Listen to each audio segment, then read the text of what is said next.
ని ఓడించిన కార్తవీర్యర్జునుడు ఎలా మరణించాడు తెలుసా? ఒకప్పుడు జమదగ్ని మహర్షి ఆశ్రమంలో కామధేనువు అనే దివ్య గోవు ఉండేది. ఒకరోజు 1000 చేతుల శక్తివంతుడైన కార్తవీర్యర్జునుడు అక్కడికి వచ్చి ఆ గోవు మహిమను చూసి ఆశ్చర్యపోయాడు. అది తనకు కావాలని అనుకున్నాడు. మహర్షి ఇవ్వడానికి నిరాకరించినా అతని అహంకారం ఆగలేదు. బలవంతంగా కామధేనువును తీసుకెళ్ళిపోయాడు. ఇది తెలిసిన పరశురాముడు కోపంతో మండిపోయాడు.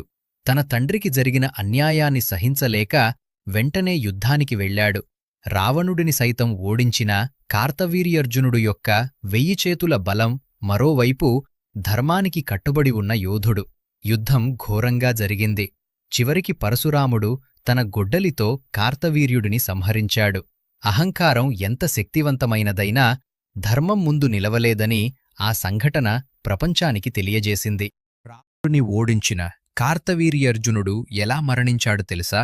ఒకప్పుడు జమదగ్ని మహర్షి ఆశ్రమంలో కామధేనువు అనే దివ్య గోవు ఉండేది. ఒకరోజు 1000 చేతుల శక్తివంతుడైన కార్తవీర్యర్జునుడు అక్కడికి వచ్చి ఆ గోవు మహిమను చూసి ఆశ్చర్యపోయాడు. అది తనకు కావాలని అనుకున్నాడు.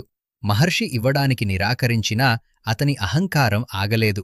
బలవంతంగా కామధేనువును తీసుకెళ్ళిపోయాడు. ఇది తెలిసిన పరశురాముడు కోపంతో మండిపోయాడు. తన తండ్రికి జరిగిన అన్యాయాన్ని సహించలేక వెంటనే యుద్ధానికి వెళ్ళాడు.